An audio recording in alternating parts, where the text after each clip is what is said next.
ready for takeoff. Good luck, Lando. When we find Jabba the Hutt and that bounty hunter, we'll contact you. I'll meet you at the rendezvous point on Tatooine. Princess, if I have, I promise. Chewie, I'll be waiting for your signal. Take care, you two. May the Force be with you.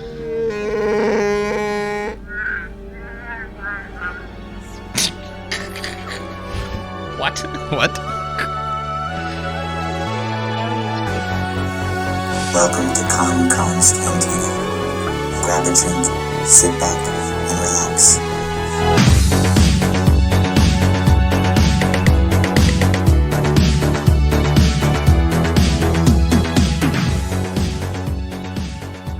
What is up, everybody? It is your boy, it's KonKon. Back at it again. We back in the studio. In the studio. Better than ever, Florida might I say. Decided to bless us with beautiful weather, and yes, we can be in the studio. That is right.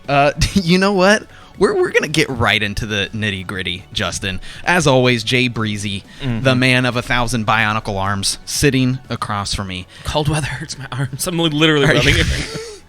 Justin, sir, welcome to the 110th episode of KonKon's Cantina, the #1 Star Wars drinking podcast in all the galaxy, especially Batu. You know, we've made an impression there. It's not actually called Oga's Cantina anymore. No. They renamed it. It's actually KonKon's Cantina. Shirts are coming soon. Kings of Batu East again. Listen, it is what it is. This episode, are you ready for some controversy?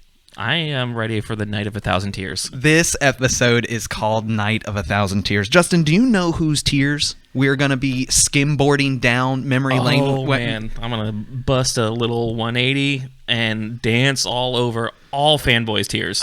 Guys, I don't know, I'd be dancing on a skimboard. Well, hey, I'd be impressed. I'd do a shove it. The 180. purpose of this episode, everybody, is Kathleen Kennedy's contract got extended.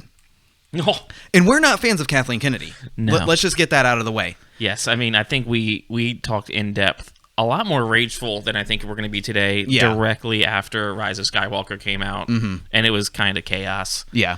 But we're not her biggest fans, but we also, there's a lot of setting straight that needs to happen in this controversy of people and misinformation and finger pointing that doesn't necessarily need to be directed directly at her. And we are not shills. We don't get paid by Lucasfilm. I'd be more than happy to, Lucasfilm. Send me a check. That's a life goal.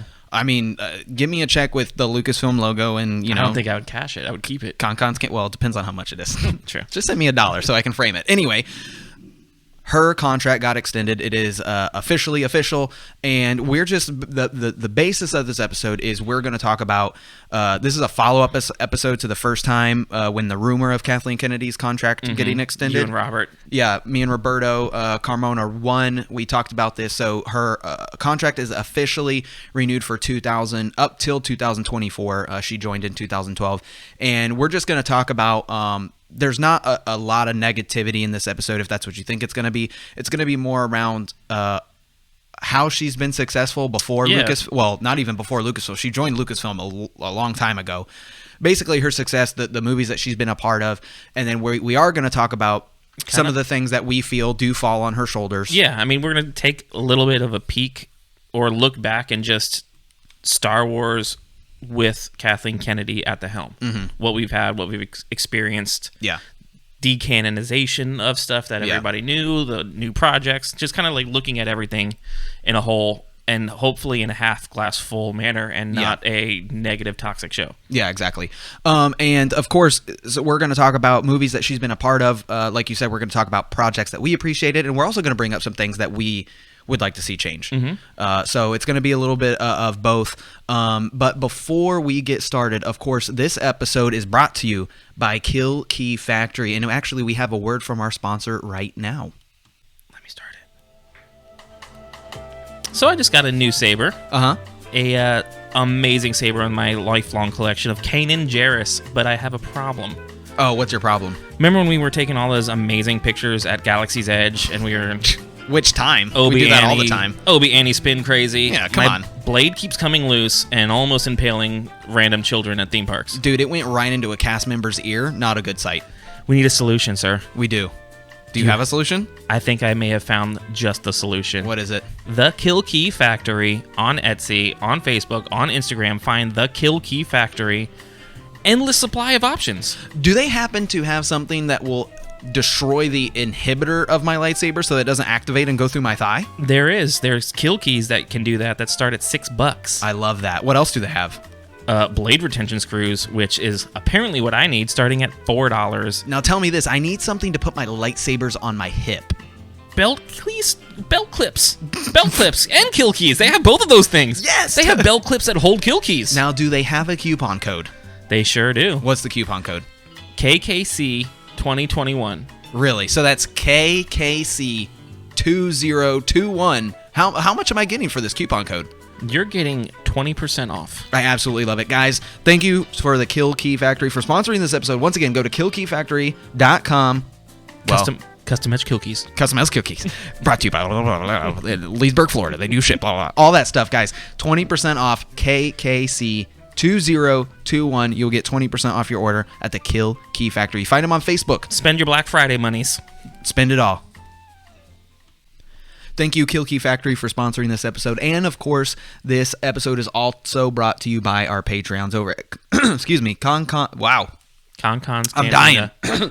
KonKon's Cantina over at patreon.com, guys. There, it really is just a form of support, is really what it is. We've tried our best to give exclusive content, and to be honest with you, there's not that much. It really is a form of support. Oh, it's really good though. There's some good stuff up there, guys. So thank you once again over there for your support. Also, Book of Boba Fett.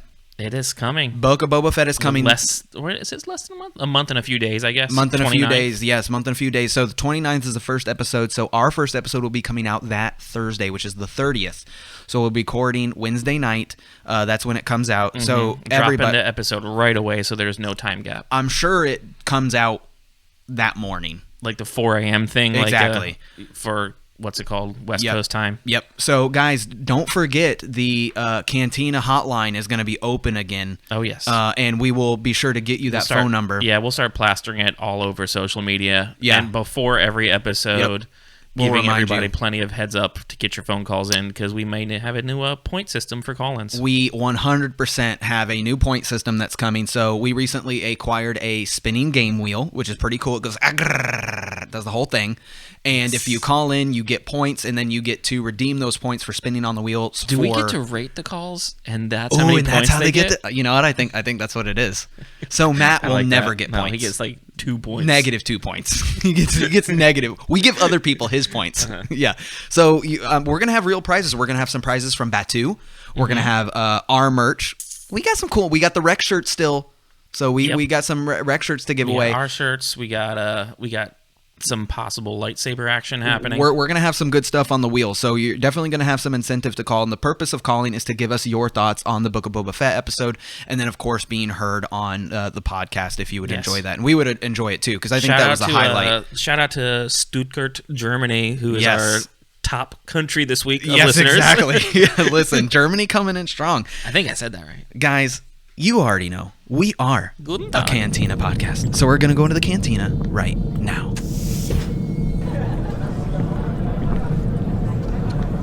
Welcome to KonKon's Cantina. What are you having?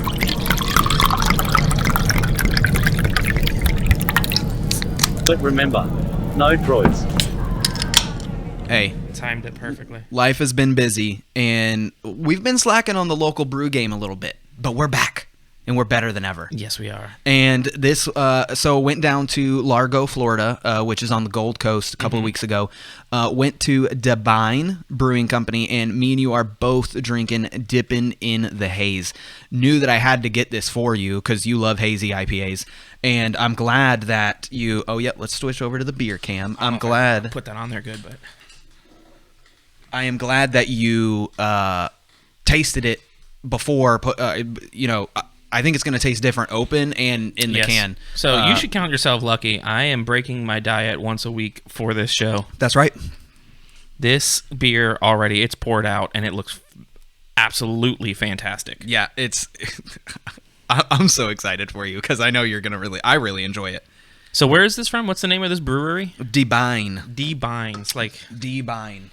like bovine. It reminds me of let's get some action in there for the camera. I like the pastel can art. That's immediately would have attracted me on the shelf. Can art 100%. So we went over to the brewery, visiting family. Mm-hmm. This was one of their local spots. They had a really good barbecue truck out front. This brewery was really cool.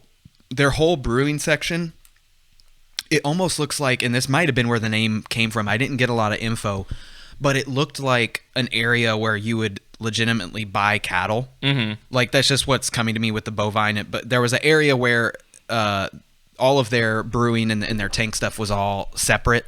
They had a ton of beers. If I remember right, they had 25 original beers, and they also had guest taps. I was going to ask, is this more of like a brewery that just has a tap room, or was this more of a? They're a legit. Everything that I had there was good. This was definitely the best thing that I had, so that's exactly why I brought it home. I wish that it was a little bit more on the dank side, but the haze is definitely there. Definitely there. It's so good. It's almost like a sessionable haze. It's like, but it has so much body that it has the flavor of something that should be really high octane. I believe it's only 7.3. That was a great way of describing this. It's like a hazy IPA, but none of the flavors are so pronounced. It's a sessionable hazy IPA. What's the alcohol percentage on that? 7.3. 7.3? And this is that's not sessionable. No, but it tastes sessionable, which is nice. This is their volume 2 also, so I believe they've done a batch of this before. And this is it's really, really good. It's a hazy double IPA. I don't remember I don't think I asked them if they like distributed. You can catch them out on Facebook, Twitter, and Instagram. That is DEBIN Brews. DEBIN Brews. Florida's Gulf Coast is brimming with dynamic breweries, but DeBine Brewing stands out for its array of signature beers, tasty food, and live entertainment. Yeah, the venue itself was super cool. A lot of like, I hate to say like generic brewery, but it was a generic brewery, but it was done like really tastefully. Like, and they had a shuffleboard, which was super cool. Yeah, best bar game ever is a solid shuffleboard table. This is really, really good. Once again, it tastes sessionable, even though it's super high on the alcohol percent and stuff. I am super impressed that that's 7.3%, and I did not taste that. They had another double IPA that was 10.1%, and this one was better.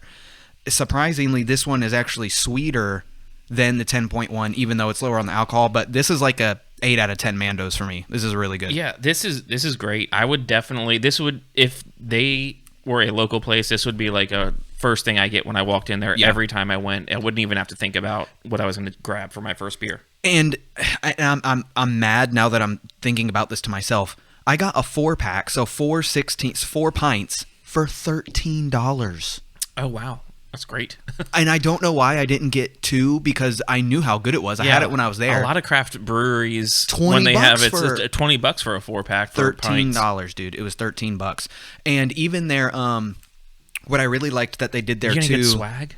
They had good swag too. Like their logos and everything were super cool. But one thing that some swag to Binds. Yeah, seriously. One thing that they had that was super cool was their glasses there all had marks. So if you want, I want 3 ounces of that. I want 5 ounces. Cool. I like that. I like that too, because sometimes you don't want a full pint. Sometimes you like something, but it's like, I like that, but I can't do a full 16 ounces. I like that. It's a newer thing breweries are doing that I'm super on board with. Yeah, I like that too. I didn't give my rating. You said 8? I said 8, yeah. Man, I think I'm on board. I think that's 8 is like right where this sits. Good. Yeah.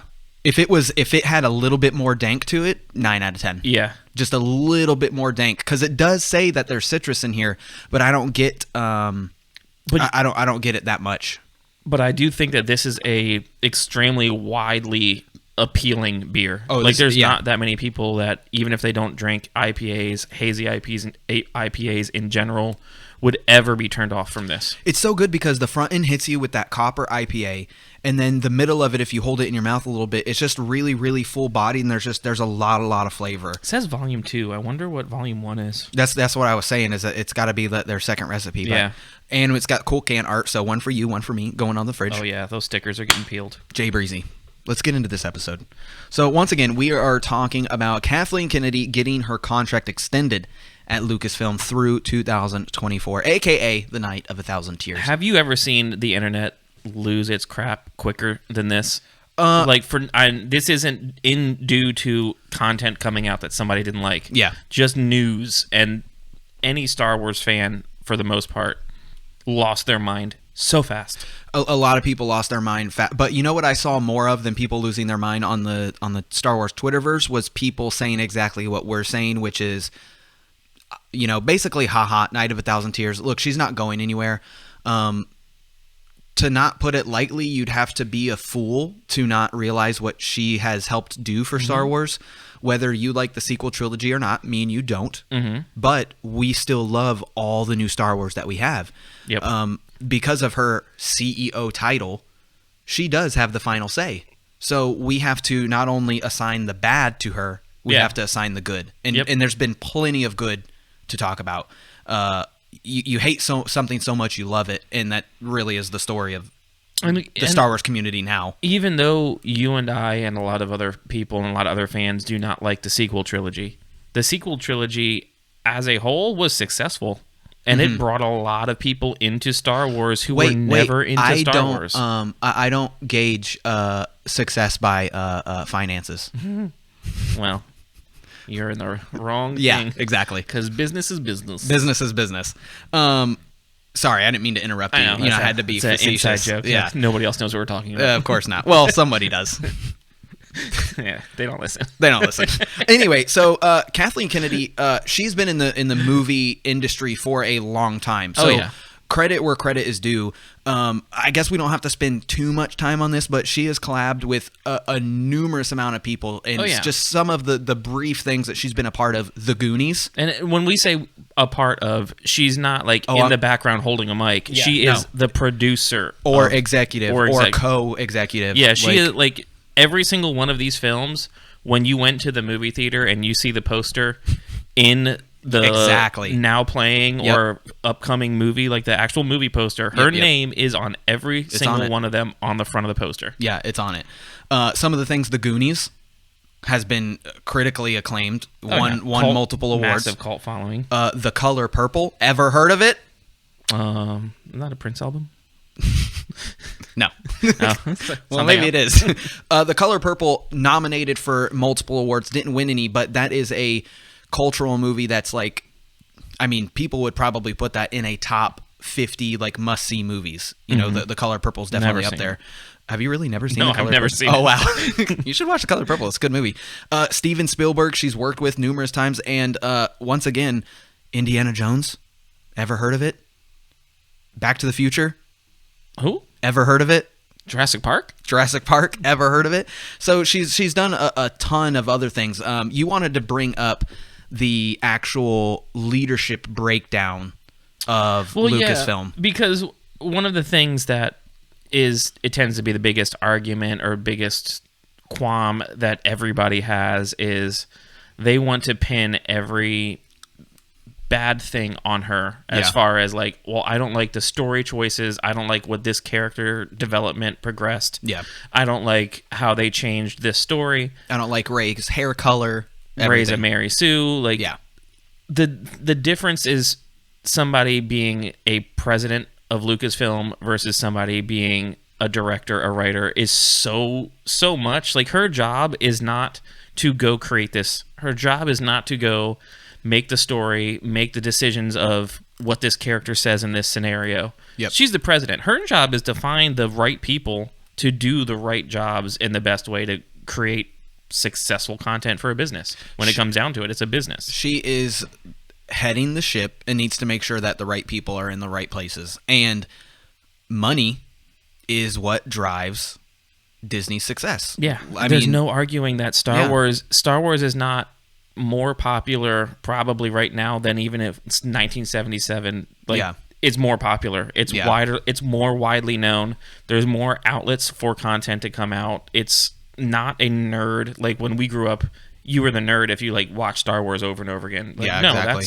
You can't go into a Five Below and not find Star Wars merch. Yeah. Let alone a Walmart's, Targets. You used to have to go into like somewhere crazy like a Hot Topic or a theme park like MGM back in the day, and that was like the only places you can get stuff. Yeah. It's everywhere. Like, you can't deny that success. Yeah. It's super crazy too, because she's even helped been a producer for anime. So she hasn't just done huge movies like Twister. Ever heard of it? Jurassic Park, like you said. Ever heard of it? Like Animaniacs. She's just been on an absolute ton of stuff. Roger Rabbit, absolutely huge movie. I mean, these are huge IPs that she's been a part of, dating all the way back to the late 80s. Once again, all the entire Back to the Future franchise. And like you said, these aren't things that she's taking a back seat on. Yeah, she's not holding a boom mic. Like, she's actively producing. She's like decision maker. Yeah. And now she's not in that role, but that's where she got her chops and proved her chops. So now that we've said a little bit of the good, let's just sprinkle a little bit of the bad in. One thing that I think that has definitely hindered Star Wars currently, that because of her role, she can be to blame for this, is we have had multiple titles now, basically starting with Rogue One. I don't know if you remember, but the writer for Rogue One, multiple things happened with Rogue One. The original writer, his name is escaping me. He was writing it. Creative differences with Lucasfilm, had to leave. New writer came in. Then when they gave the movie to Lucasfilm and Disney, they said, no, we hate it. Got rid of him, brought in Ron Howard. So all the way back to, Rogue One, this is where this all started. And then if we think of Solo, since Solo was unfortunately considered a financial failure. Yeah. Which sucks, because Solo is a good movie. It's an amazing movie. Oh, I'm sorry. You reversed the. I did.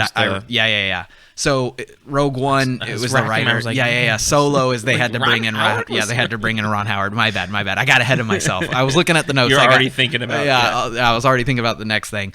So basically, this just goes far back, and even if we see the sequel trilogy, once again. You look at Rian Johnson. If you think that Rian Johnson is a horrible person because of what he did to your precious Luke Skywalker, if you heard from the beginning, Luke Skywalker can't even pronounce his home freaking world. We didn't even talk about that. We didn't even talk about that. Tatooine. Tatooine. Come on. The place I grew up and came from. Come on, guys. Like, what? Dude says it wrong in Empire Strikes Back. I can't. Anyway. If that's your problem with Rian Johnson, you need to go see other Rian Johnson movies. He's an accomplished director. What happened Knives Out is literally like one of my favorite movies. One of the best movies, yeah. What happened between him and his name's escaping me, of course. J.J. Abrams. Thank you, Abrams. It turned into a pissing contest, which we've talked about before. I do think that kind of falls on Kennedy. Well, like, I mean, if we can do reshoots for Solo, when you're in the boss's seat, everything is inevitably on your shoulders. Yeah. So like if there's bickering back and forth in creative teams, just like you're supposed to find that person, it's not your fault if something is done that a fan doesn't like. It's also your fault when things kind of disintegrate because you pick these people. And it's weird too, because it's not just Kathleen Kennedy. The guy who originally did Ragnarok before Taiko took over, he infamously was quoted. Chick? Is that who you're talking about? The second in charge? Yeah. Well, that's directly something to Rogue Squadron. Okay, we'll get to that one. But it's not just Lucasfilm and Kathleen Kennedy. Even if you go from a Disney aspect, there's the guy that was before Taiko that did Ragnarok. He's been quoted as saying that he'll never do Marvel again because he couldn't do the movie that he wanted to do. He had to go through Kevin and Disney, and it was basically, we want you to do this movie, direct it. And he's like, well, that's not what I do as a director. I make my own movie. And I think, let's be honest, it's Disney, and it's a machine. It's a money-making machine to them. Yeah. And that is always going to have consequences on what's created. It's funny you say that. So remember that point right now, because I'm going to come back to that. Speaking of Solo, once again, this is where I feel like real problems kind of started when they took over. The names that were escaping me was Phil Lord and Chris Miller. Those are the ones that did 21 Jump Street. They also did the Lego Movie. Their creative differences ultimately led to Ron Howard coming in, and those creative differences were directly to Lucasfilm. So we don't get a name as to who that is, whether that's Kathleen Kennedy or what was that lady's name, the one right below her? Linwin Brennan. So that is the person that's right below Kathleen. And if you guys think Kathleen is terrible, her official title is Executive Vice President and General Manager. And which General Manager is way more hands-on than President than of a a CEO. company. Yeah. And so once again, we're going to get to her when it comes to, we'll just get to it right now.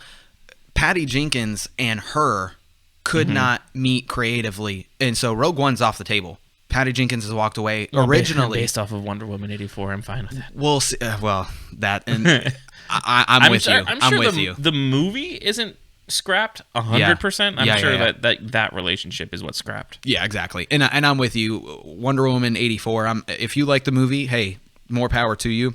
I'm happy for you. I'm glad that you found enjoyment. That is the worst movie I've ever seen. I think ever. And I'm kind of glad that she's not doing DC well when I try to fight for it. Like I was like, yeah, man, got sorry, nothing got nothing.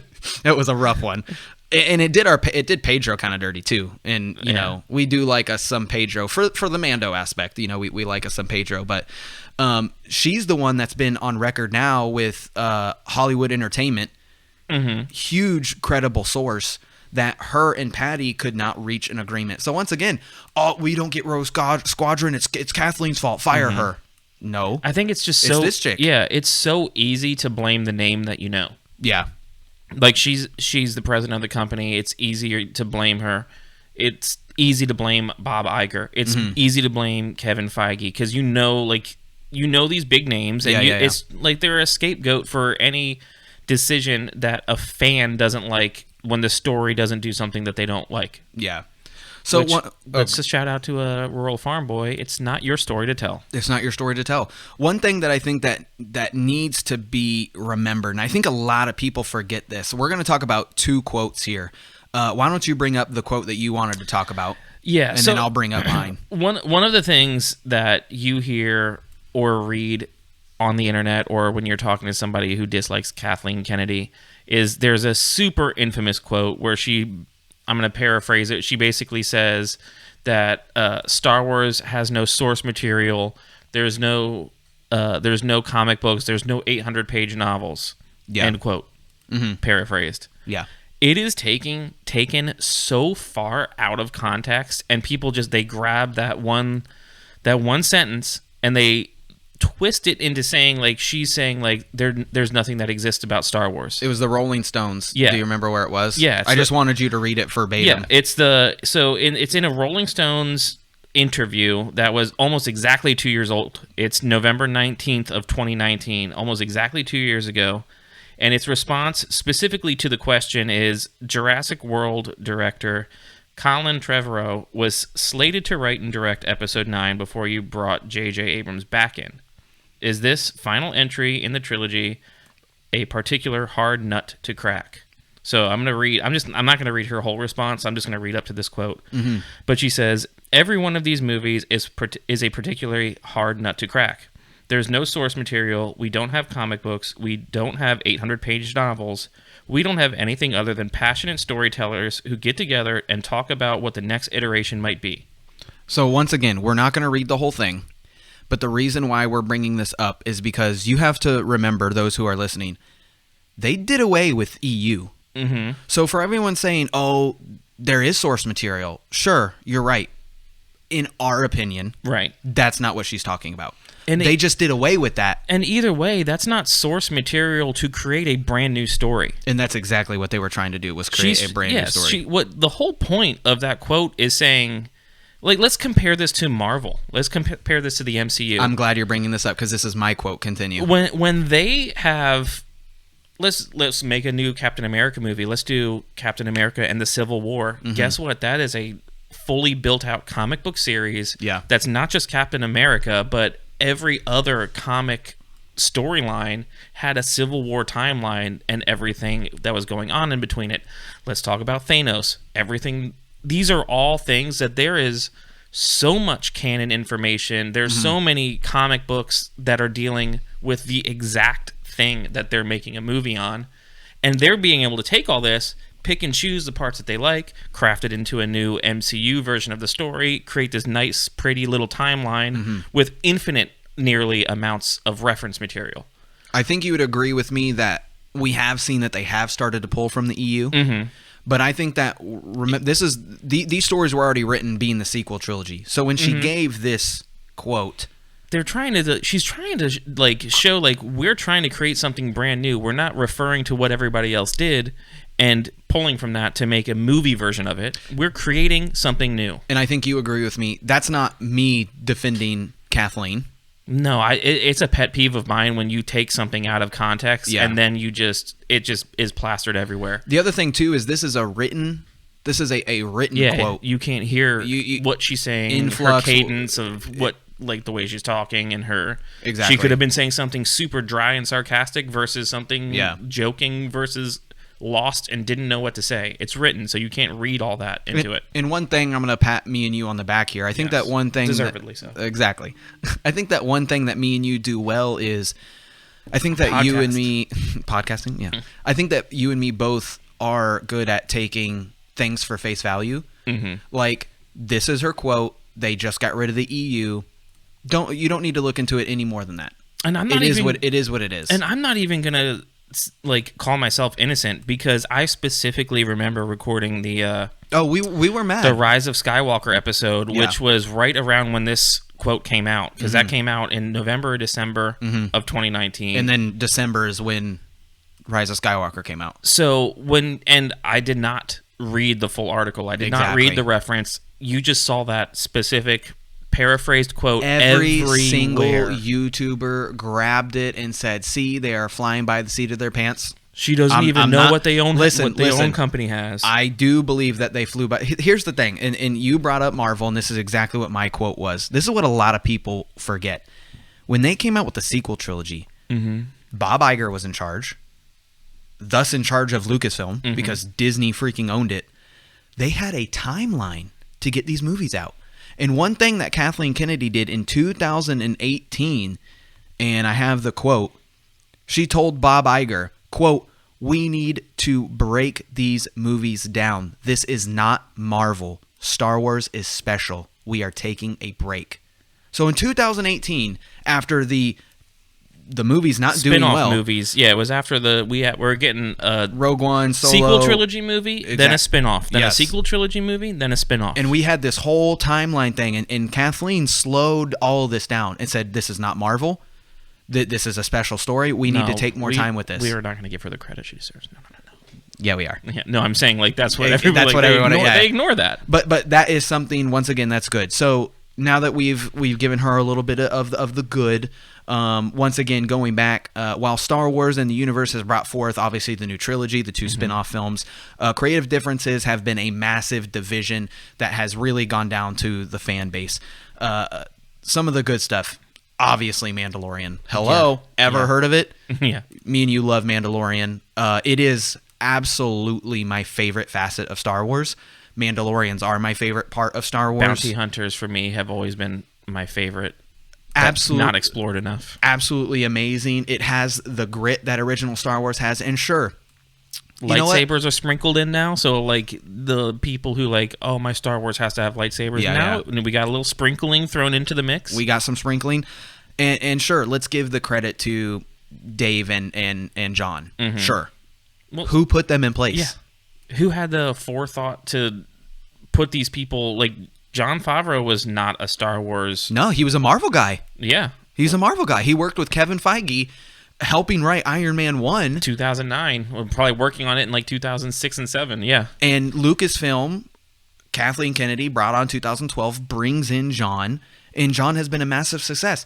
One thing that we always hear, get rid of Kathleen, put John, put Dave, one of them. Yeah, and choose your guy, put him in that role. It's really hard. You're in a management role. Do you have time to be creative while you're managing people? No, I mean, if we took the people who are creating the content that everybody loves the absolute most and put them in the role of president of Lucasfilm, there goes everything they're creating, and now they're running a business. They're not creating content. Yeah. They don't have the hands-on. They don't have the decision-making. Sure, they might be able to have some broad strokes that they can say, like, do this, but everything that has gotten or created let's say the Mandalorian specifically, because they're both directly involved with that, we don't get that. That job then now goes to somebody else. Goes to somebody else. Which, Clone Wars Season 7, Rebels, Yeah. Mandalorian Season 1, Mandalorian Season 2. What would happen if one of them didn't hire Deborah Chow? We wouldn't be getting Obi-Wan, or we would be, but it's probably not going to be done as well as I think me and you both think Deborah Chow will do. I hope so, yeah. I have no doubts that she's gonna absolutely kill it. But you have to remember, you can't stick them in. You can't just plug one name because you like what they did into the role of president and be successful either.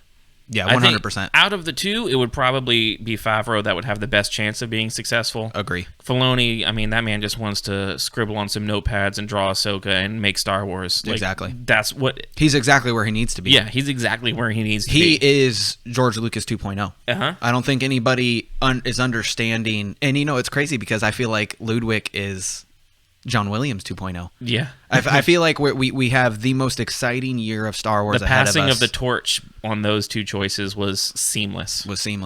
Regardless of how we feel, I still feel that I think that me and you are probably in the 70% yes, Kathleen, and the 30% no. She's obviously not going anywhere. And it was not that way for either of us a few years. It kind of took like taking a step back and thinking about everything as a whole. And when we felt that way, we didn't feel great about. We didn't have Mandalorian. Chris from the FOMOcast, you are on KonKon's Cantina. Oh, really? I'm live right now on it. That's it. We're talking about Kathleen Kennedy's contract renewal and how she has given us good things like Mandalorian, and that Star Wars would not be in the forward momentum that it is in probably if it wasn't for her. Correct. Oh, thank you. You are a man of passion. May I call you after the podcast? Yes, you may. Real quick. Oh, wait, here we go. Duncan MacLeod, get at me. I'll call you back. Listen, everybody, you answer the phone for your BFFs when you're recording, because I knew he'd listen. He's also a man of intellect, and he would understand. Okay, so we talked about Mandalorian. Some level of intellect. We're still Connor MacLeod looking for a ruler that small to measure it. Connor MacLeod.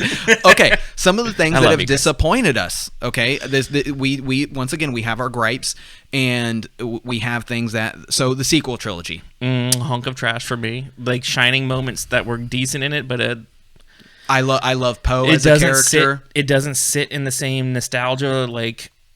Sit in your like in your chest where you're like, oh, I just love watching this movie. I'm not watching that on Thanksgiving break from work. Guess what? I'm probably going to watch. OG. Any of the other Star Wars movies are probably going to be on. Exactly. Even Solo. Even 100%. Yeah. Make Solo 2 happen. By the way, Resistance can go freaking kick rocks. You know we have to watch it. I've tried so many times. Have you really, dude? I've gotten every time. I'm like, I'm giving it another try. One episode, can't watch this. Can't watch it. Sequel trilogy. I'm sorry, but that's on Kathleen Kennedy's hands. The sequel trilogy is absolute. But that's us. That is us. To be fair, that is us. To be fair, it is so wildly popular to so many other people and new Star Wars fans. And I was just about to bring up London and Olivia, your daughter and a friends of ours daughter who loves Rey. So I can understand anybody who attaches to these characters. It's just not for me. Yeah, I mean, it sits different with a fan of decades for Star Wars and what you kind of wanted and imagined happening or read in EU. It just sits different. But if you look at it completely and like take a step out from what your small little window of the world is, and all of these millions of people who are new Star Wars fans who visit Galaxy's Edge and go to Batuu, who want to stay at what's the Starship Hotel, stupid name? What's the name of the new hotel? Like you're asking me, so I'm not going to remember, of course. Starship. Anyway. Whatever, all these people are like, they are so Galactic hyped. Starship. Thank you. That's not it. Babylon 5. Yes. They're so excited to be in the sequels universe. Like, that's their Star Wars. That's their, like, I mean, people who are, like, let's say, 5 to 10 years younger to us, that the prequel trilogy is their Star Wars, exactly. and then they watched it. Like, it's phases, but it's all Star Wars. Just because it's not your favorite piece of Star Wars, the more people loving Star Wars means the more Star Wars we're all going to get in every version of content. This is a big thing for me. I wrote this down. Lack of communication with the community. I had this rant during our Book of Boba Fett trailer reaction, which is only on YouTube. It's not a podcast episode. I'm so sick and tired of Lucasfilm announcing projects and it gets delayed or it doesn't happen. Yeah. And they really, really, really need a community manager to come forth. And this has really been made more apparent recently because of what happened at Disney Plus Day. So we had the largest lack of Star Wars news I think we've ever had. This really makes Kennedy's extension of her contract not look good. And the reason why I say that is because aside from the Book of Boba Fett that's coming out and the 1 minute Obi-Wan sizzle reel, not even a trailer. First of all, not a sizzle reel. I saw nothing from the show. I just saw McGregor sitting in a chair and we've almost seen more of Andor than we have 100% of Obi-Wan. And the inflection in my voice, my blood pressure is going up. I am still astounded of how little progress we've made since Disney Investor Day, going to a whole nother year. And look, COVID, I get it. There's a lot of actors who are choosing not to get vaccinated. There's a whole mess of reasons. Politics, not politics. There's a whole mess of reasons. Delayed. I totally get that. I'm not in the industry, but it affects all of our lives, right? On a day-to-day basis. To have not a word on Ahsoka, to not have any more on the Obi-Wan, to have no official statement as to why Alkalite, once again, another project that's been delayed. Acolyte. What did I say? Not alcohol. Alkalite. Oh, Acolyte. Yeah. You get what I'm saying. Another project that's been delayed. I had somebody bring it up the last episode. That's why I had to correct it. Oh, thanks. And now Rogue Squadron has been brushed off the table, whatever the case may be with that movie. We, like you said, it might not be Patty Jenkins' project. It might become somebody else's. And we don't know anything about Taika's movie. Nothing. Yeah. They need a community manager. I agree 100%. And honestly, when's the last time you went to StarWars.com? Probably looking something up for research. Give me a ballpark. When's the last time you went to that website? 3 weeks ago. Really? That soon? Yeah. And how did you feel about the website? It's dated. Like, as somebody who is part of a Star Wars podcast, don't you think that should be your main source of media and entertainment? Yeah. And guess what it is? None of that. Definitely agree with you there. So they need a community manager to forefront the head of these conversations. Why am I finding more about Star Wars from Reddit? Reddit, TikTok, anywhere that's like something that like glimmer of information. The biggest IP in the world, and I know more about TikTok because of Star Wars because of Star Wars Explained than I do Lucasfilm, who freaking makes it. Absolutely huge problem. Into my tangent. I don't know if you had anything to add to that. I know I agree. I'm probably in a very limited camp though for Obi-Wan specifically. I don't want anything until it drops. I'm so excited for it, and I already saw the art though. How'd you feel about the art? Yes, give it all. Okay. Like, give me Inquisitors. Give them every bit of it.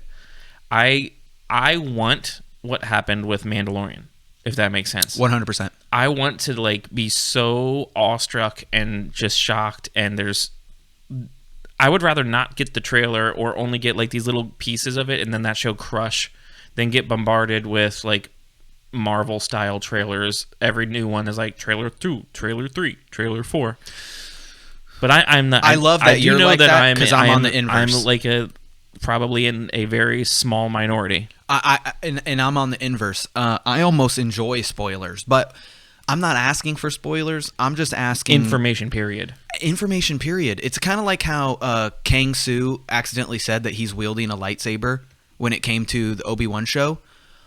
Maybe if we had a community manager where we talked about the casting or something, he wouldn't have accidentally said that. You see what I'm saying? Like, it's just little things like that. You know. See, now this is where Kathleen Kennedy should find the right person for the right role and Yes. put them in that position, and you should fix that. Like a community outreach program would be probably leaps and bounds of goodwill to Star Wars fans of little. You don't have to say much. You could, if you just had an official source like Andor is halfway through filming, just something stupid like that. If you get a blurb, that's gonna like just. We're always getting it from Screen Rant, It's comicbook.com. somebody who's working on something that tells you that it was done, and you get some weird source that you also don't know. Can I trust this, or is this complete clickbait? And tell me why every single rumor that we got for Mandalorian Season 2 came to be true.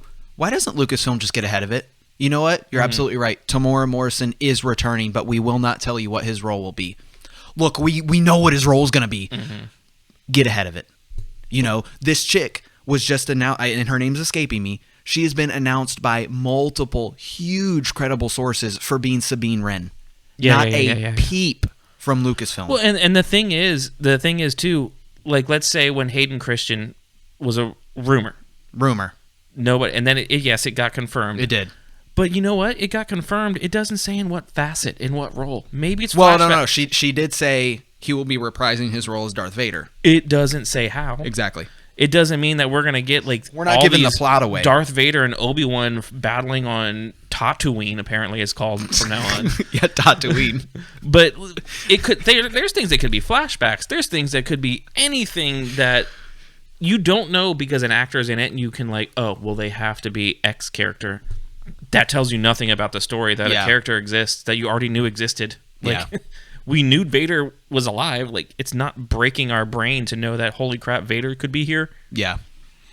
Next point of the things that we're currently disappointed in. Me, myself, you might feel differently. Toys and merch. I love it. I'm very disappointed in toys and merch right now. I love toys. You do, but how do you feel about them? As far as what? Black Series helmets? Bro, come on. When we're seeing this same helmet repainted and repurposed. Yeah, we've gotten the Boba Fett. If you're not watching, he's pointing to the Boba Fett Black Series bucket, Fett Black Series bucket. Which has now been redone 3 times with the exact same mold. It's a prototype that's all white, and now the Death Watch, which is just blue and gray, which is cool in its own right. But this actually brings me to my next one is... That's really more of a Hasbro thing, I guess. Yeah, quality control. I don't know if I could put that with Kathleen. That's and that wasn't my point to put it with. The Rancor HasLab thing is like that's a giant. Bad, bro. It's bad. It's really, really bad. They're not going to get enough backers, so it doesn't matter. They will either. It was funny because somebody was talking about Hasbro, and they were like, "Why are people backing a multi-million-dollar company?" And I wrote out a whole comment about how they're not. It's deleted it. I was just like, it's not even worth it. I'm like, this is how pre-orders work. Like, this is and then I was gonna link them to the sale barge and how the sale barge is now worth like $1,200, and it was originally $300.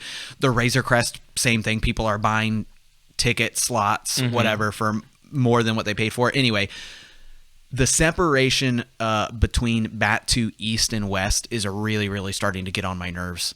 I know that, especially recently, it's been bugging you. Dude, they got more Life Day stuff than we did, and they're getting releases before we do, and I really do not understand it. It doesn't make sense. We're the same exact company, park. Same country. Makes We're just no two sense. different coasts. It's very frustrating. As a smuggler myself, what that means is I help people acquire things in the parks who don't have the opportunity to go to the park. If they want a lightsaber, I try to go to the parks twice a month. I'm a pass holder, and I'm an approved smuggler. So I let people know when I'm going to the parks. They tell me what they're looking for. If I find it, I buy it. They then PayPal me, and then I ship it to them. It's that simple. And to go to the park looking for stuff and then realize, oh, these are all Bat2 West releases. Yeah.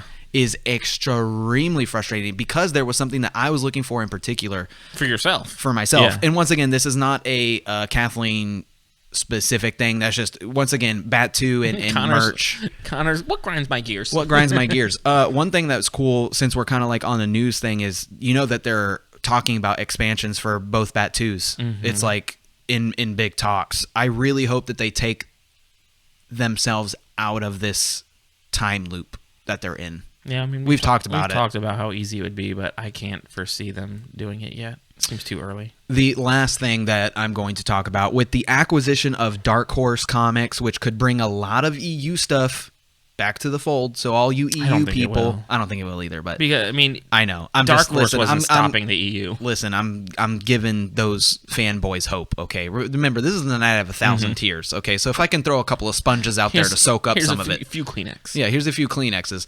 Why is written media better than visual media right now? Why are we getting the Kira story in comic book form? Why are we not getting Solo 2? Yeah. Like, it's a problem. I mean, it's a lot easier and it less is. expensive It easier to be creative and less cooks in the kitchen in a comic book True. or written media than novel than there is a film. I We've think that's kind of it's kind of always been that way. Yeah, we've kind of gone back and forth about that for a couple of times, but most good big giant movies are based off of written media anyway. True. Absolutely. You know what? And I knew that, but that's not something that I thought of when I was writing that question. You're absolutely right. But I do feel like written media is kind of starting to take the helm, and hopefully Book of Boba Fett will prove me wrong. But as of right now, we were kind of on this like Mandalorian Season 2 high, and for me, I know for you were down there with me, but then you started going back up again. High Republic just wasn't it. And granted, I haven't finished all three, but nothing is drawing me in to finish those, whereas I'm like, where's Mando Season 3? Yeah, no, you know what I'm saying? And 100%. usually you and me are more on the written side. Me and you we had the KonKon's Cantina book club that we need to get back to. Thrawn trilogy has been amazing. The new Thrawn trilogy, I finished the first one, has also been amazing. And once again, I feel like we're on this upward climb with the written media, and we're getting these stories, and I want those stories visually told. And I just finished Alphabet Squadron, which, listen, read, do that. You didn't like it at first. Did it get better? It got so good and so much better. It was nice. awesome, and it's got plenty of Hera as a general in it, which is awesome. Super awesome, dude. Hera has become one of my favorite characters. If I was ever gonna do like I myself am not big on the gender bending thing. Not for any other reason other than there's so many characters that you could do as yourself. I would 100% do a bender gen of Hera. Like all her like her vest and the orange pants, like her. You just look like her dad, except it's like a different color. I just need the French accent. Like she's just super cool. And now that you said that Hera's been in it more, I'm gonna have to. She's like a integral part. She's the general in the storyline for the squadron. To end this on a high note, we're going to talk about the projects that we were excited for, and just any feedback that you would give if anybody ever heard this. And I have an anniversary. Listen to our show. I have an anniversary gift for you. Oh, 2 anniversary gifts. Do you want one of them now? Yes. Okay, I'm going to give you one now. Okay. My anniversary is December 11th. This is early. Ooh, what is this? Screen Comics Mandalorian Season 1. Dude, it's the entire first season in a comic book form. Oh, look at it. It's the Razor Crest. Stop it immediately. I've seen what I needed to see. You're done. You're done. Dude, this is amazing. Isn't that sick? Here, let me see. I'm going to put it on the beer cam so people can see at home. That's amazing. It's like a 6x5 like novel size manga but it's just all comic cells of the Mandalorian Season 1. Yeah, I thought it was super cool. I mean, I had to get it for you. Go right next to my bathroom toilet where I can. It's a great poop book. It's a great poop book, or it's a great coffee table book. I mean, it's the whole thing. It just the price was right. It was super cool. Oh, I knew that great, man. And it has like all the little dialogue like in bubble form and all Sound that stuff. effects. Yeah, all that stuff. This. It's super cool. Thank you. Before you get your second gift, what projects are you most excited for? Obviously, 2022 is going to be a huge year for not only Star Wars, but hopefully for us as a podcast. Book of Boba Fett. The trailer did nothing for me. I think we talked about that. I'm still excited, but side note, if you haven't watched the little Boba Fett mini documentary that's like 20-something minutes long on Disney Plus. Under the Helmet. It is absolutely amazing. I didn't think there was anything for me to learn about Boba Fett, and there were still things in there that like the first time that people saw him was in a parade in goddamn California, parade, like in some no-name small town, walking around. First of all, reckless use of the screen-used Darth Vader costume, like just. Well, they were gonna make a new one for. But just you think how wild that is, like just screen-used Darth Vader is like walking around. They made a new one. That's actually anyway. Sorry, I'm interrupting you. So yes, watch that. Yes. Under the Helmet. It's 20 minutes. It's fantastic. I wish it was longer. It yes, could have been an hour. 100%. I'm not super hype on the show yet. Uh-huh. The trailer didn't do anything for me. I still think it's going to be good. The most that I am looking forward to is Obi-Wan. I would have said Mando season 3. That's so far out. Like I don't even know how far to like put that on like a. And that's why it's been put to the back burner. And I would have said Obi-Wan, dude. With all the stuff that we're getting about Ahsoka, Rebels is so. I want to see an Ezra. Dude, Rebels is so like close to my heart as a Star Wars fan that Ahsoka, I'm most excited. What if we got like in the Ahsoka show flashbacks of Freddie Prinze Jr. as Kanan?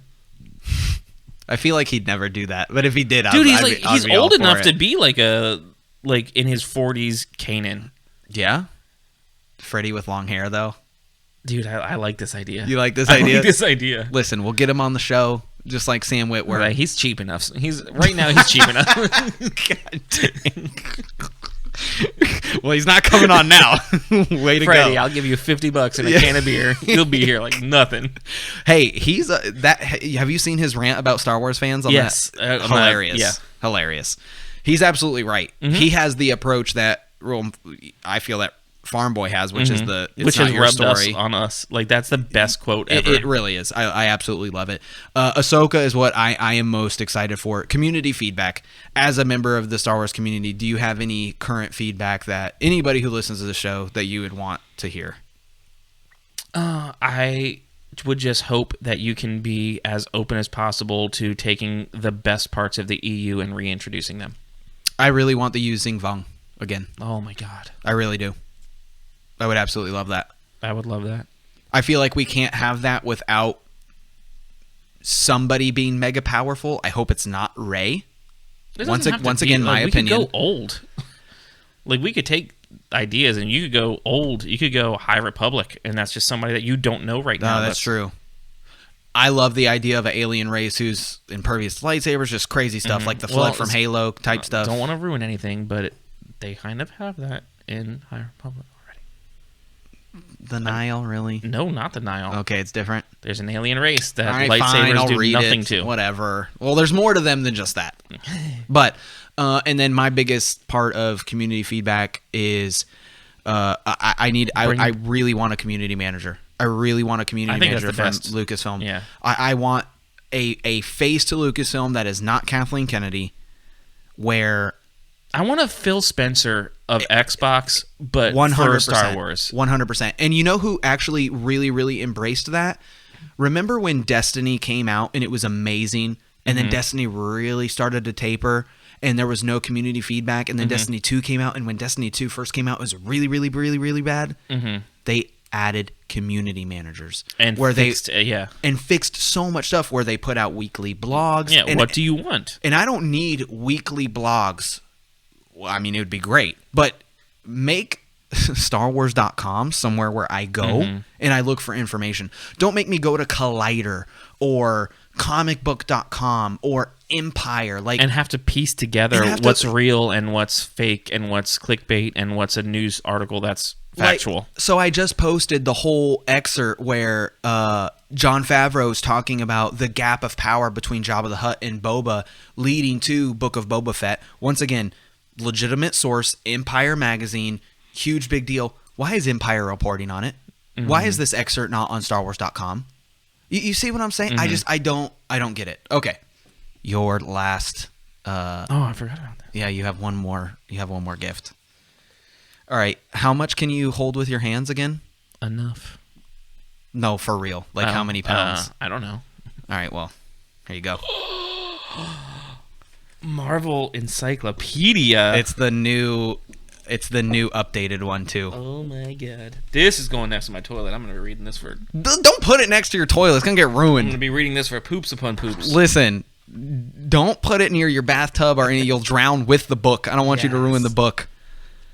But this yeah, I had to, fantastic. I had to get that one for you because Thank that you. one is it's the updated one. I had the old. I think you have the old one too. Mm-hmm. Or it's the what is it? DK. Is that who it is? DK, not Drift King, but who's the company? Anyway. I'm not sure. This is the updated one. This is the 2020 version. So this is the updated one with all of the Speaking of Civil War, kind of like MCU stuff. So anyway, happy early anniversary, Hey, thank you. Dumb hoe. And thanks for the beer, sir. Guys, thank you for joining us this week at KonKon's Cantina. Listen, if you cried because you think we love Kathleen Kennedy, well, I don't know. Go cry about something else. Yeah.